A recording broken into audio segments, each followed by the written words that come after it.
The peoples current में आपका फिर से एक बार स्वागत है। दोस्तों, एक इंग्लिश अखबार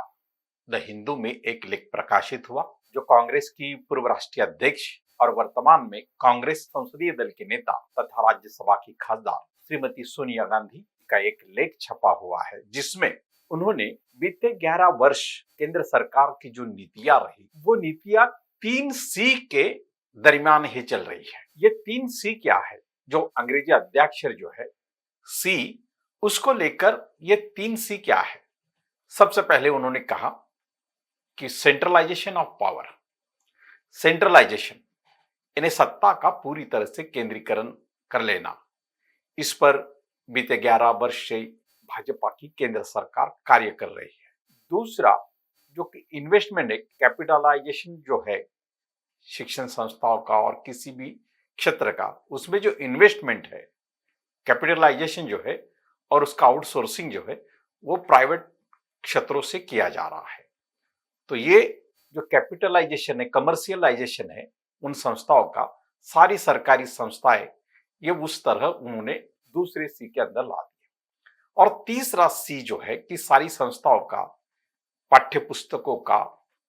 और शिक्षा क्रम जो है उसका भी कम्युनलाइजेशन, सांप्रदायिकरण एक तरह से हो रहा है। और इस तहत, ये 11 साल के तहत सबसे जो बुरा परिणाम हुआ वो राष्ट्रीय शिक्षा नीति जो है, नेशनल एजुकेशन पॉलिसी इस गवर्नमेंट की, जो 2020 से लागू करने की उन्होंने प्लानिंग जो चलाई है।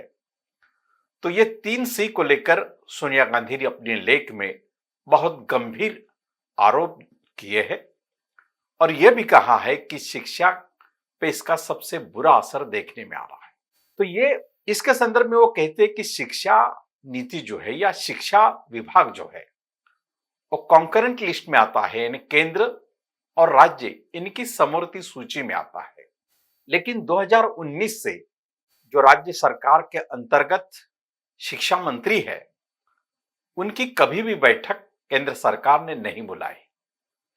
यानी 2019 से लेकर आज तक लगभग 6 साल हो गए जो कि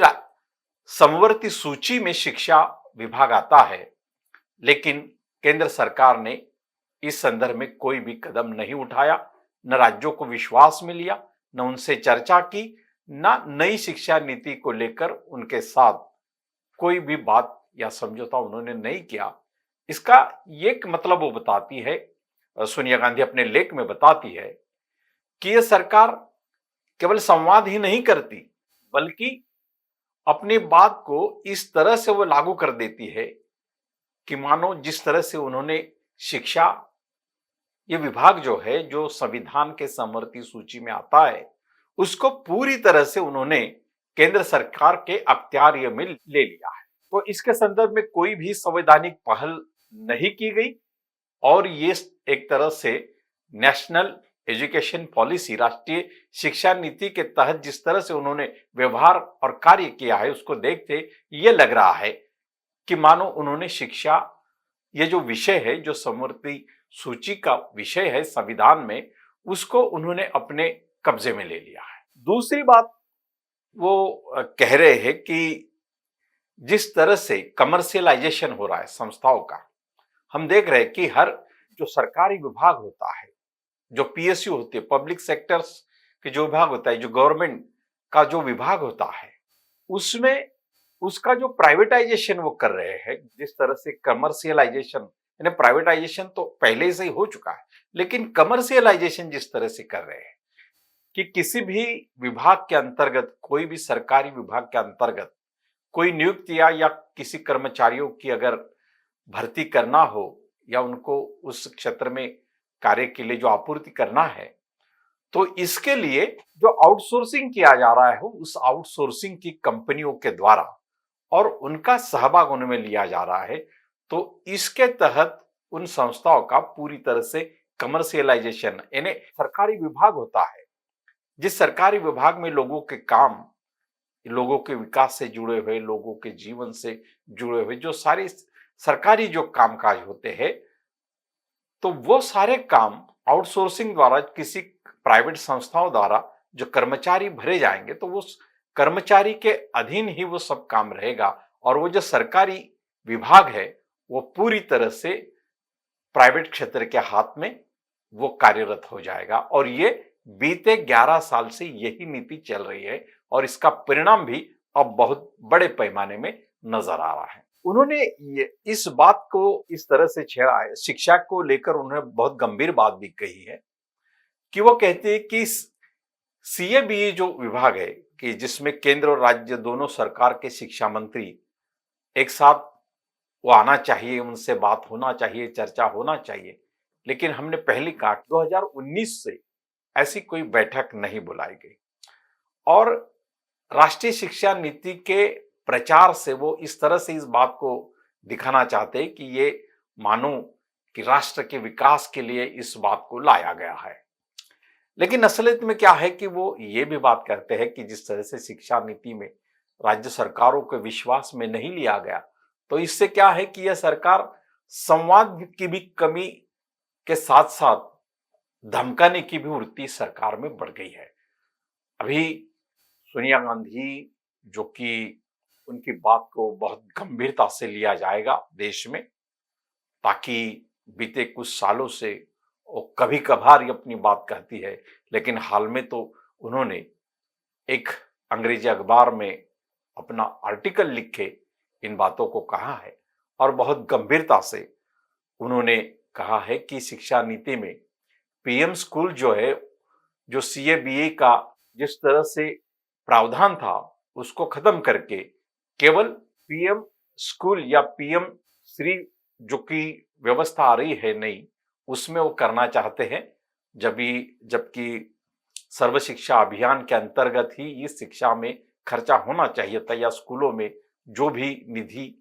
दिया जाता है, जो भी ग्रांट दी जाती है उस अंतर्गत दिया जाना चाहिए। इसके साथ साथ शिक्षा में उन्होंने एक बात बहुत बड़े पैमाने पे कही कि जो हाल ही के दिनों में चर्चा में भी है, कुछ सालों से चर्चा में है, जो विश्वविद्यालय होती है, आज तक ऐसा माना गया है कि विश्वविद्यालय जो होती है उसमें सभी विचारों के नौजवान जो शिक्षा ग्रहण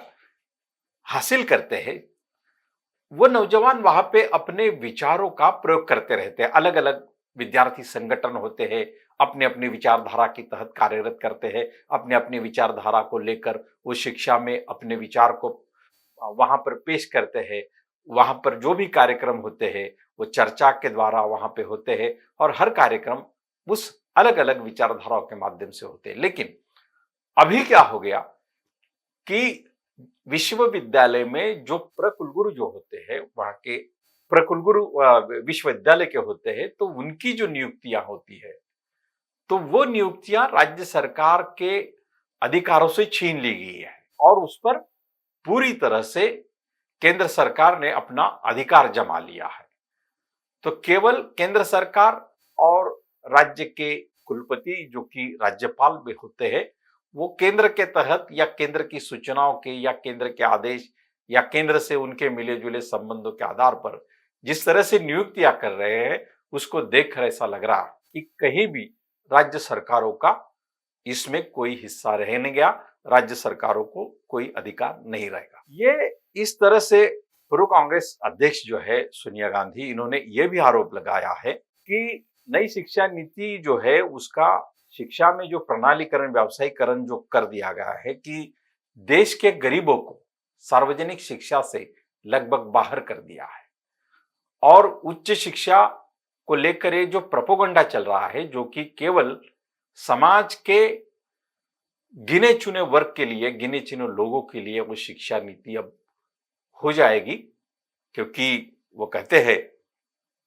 कि ये शिक्षा नीति बहुत महंगी है। जो स्कूल प्रणाली में शिक्षा आमतौर पे सार्वजनिक शिक्षा संस्थाओं में गरीब या पिछड़े लोगों को या विद्यार्थियों को मिलती थी, वो इस प्राइवेटाइजेशन के दौर में या केंद्र सरकार ने जो नई शिक्षा नीति लाई है उसके दरमियान इस शिक्षा नीति से गरीब और पिछड़े बाहर हो जाएंगे। ये बहुत गंभीर बात सोनिया गांधी जी ने अपने लेख में उतारी है। और वो तीसरी जो बात कहते हैं कि जिस तरह से शिक्षा संस्थानों का भी सांप्रदायिकरण हो चुका है, जो भी सरकारी विभाग है, सरकारी कर्मचारी जहां पर काम करते हैं, उन कार्यालयों का भी उन्होंने एक तरह से कम्युनलाइजेशन, सांप्रदायिकीकरण कर दिया है। तो इसका एक उदाहरण देते हुए उन्होंने इस तरह से कहा कि महात्मा गांधी जो है, उनके संदर्भ का जो इतिहास है, वो शिक्षा प्रणाली से बाहर कर दिया है। और इसके साथ साथ जो मुगल कालीन इतिहास है, मध्ययुगीन जो इतिहास है, जो इतिहास के तौर पे विद्यार्थियों के सामने जाना चाहिए, उस इतिहास को भी हटा दिया है। खासतौर पे मध्ययुगीन इतिहास अगर हटाया जाता है तो इसका एक तरह से एक सांप्रदायिकीकरण ये कर दिया गया है। और तीसरी बात वो कहते हैं कि भारतीय संविधान की, जिसको हम कहे कि संविधान की जो प्रस्तावना है, कि संविधान की प्रस्तावना को भी इस शिक्षा नीति से हटाया गया था। लेकिन जिस तरह से आम लोगों से, जनता से, लोगों में से जिस तरह से इसके खिलाफ प्रतिक्रिया उठी, तो सरकार एक कदम पीछे हट गई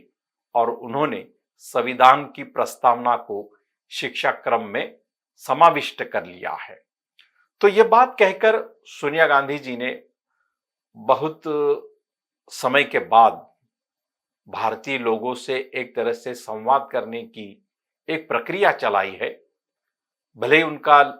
आर्टिकल अंग्रेजी में या अंग्रेजी अखबार में छपा हो, लेकिन उसकी चर्चा तो आम जनता तक जरूर जाएंगी। ये केवल सरकार का 11 साल का रवैया नहीं है, बल्कि संघ और बीजेपी जिस तरह की राजनीति, समाज नीति और विचारधारा चाहते हैं, उस विचारधारा को उन्होंने इस तरह से देश में लागू कर दिया है। तो ये बड़ी गंभीर बात है कि अगर हमारे शिक्षा नीति का प्राइवेटाइजेशन हो जाता है, आम लोग एससी, एसटी और ओबीसी इन शिक्षा संस्थानों में आने वाले समय में शिक्षा ग्रहण नहीं कर पाएंगे, ताकि ये शिक्षा पूरी तरह से प्राइवेट हो चुकी है,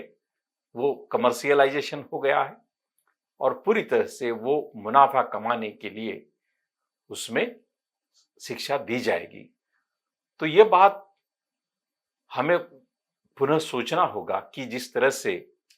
संविधान की प्रस्तावना को हटाया गया था, लेकिन जिस तरह से जनता ने आवाज उठाई, उसको लेकर वो पुनः पाठ्यक्रमों में या शिक्षा क्रम में उसका समावेश कर लिया गया है। तो क्या हमको जिस शिक्षा से इस देश का पिछड़ा, दलित, आदिवासी अगर बाहर हो जाएगा, तो क्या वह शिक्षा नीति इस देश में निरंतर बनी रहनी चाहिए? इस पर भी आपको विचार करना होगा। और जिस तरह से सेंट्रलाइजेशन ऑफ पावर हो करने लगे हैं या हो चुका है, या वो प्रक्रिया बहुत आगे बढ़ चुकी है, तो सेंट्रलाइजेशन ऑफ पावर में जो लोकतंत्र में आपको एक नागरिक के तौर पे जो अधिकार होते हैं, वो अधिकार ही आपके नहीं रहते हैं। और ऐसे अधिकार जब सरकार देना नहीं चाहती, क्या ऐसे वक्त महाराष्ट्र में जैसे जन सुरक्षा विधेयक आने पर तुला है कि जिसमें आपका जो लोकतंत्र में जो अधिकार होता है कि सरकार अगर कुछ गलत कदम उठाती है तो उसके खिलाफ एक आवाज उठाना, आंदोलन करना, जो डेमोक्रेसी में या लोकतंत्र में अधिकार है, जायज बात है। तो वो अगर सिटीजन या नागरिक करने को अगर जाते हैं, तो उनको अलग अलग देशद्रोह, राजद्रोह का कलम लगाकर उनको नियंत्रित कर देना, इस तरह का जो कानून जन सुरक्षा आ रहा है, क्या यही सेंट्रल गवर्नमेंट की तरफ से जो सेंट्रलाइजेशन ऑफ पावर चल रहा है, क्या उसी का परिणाम हर स्टेट में आएगा? ये भी इसके संदर्भ में हमें जरूर सोचना चाहिए। आपको क्या लगता है इस सारे संदर्भ में? आप अपनी राय जरूर हमें कमेंट बॉक्स में दें और ये वीडियो आप देखें, आपके परिवारजनों और आपके मित्रों को भी जरूर शेयर करें और हमारा चैनल सब्सक्राइब भी करें। धन्यवाद।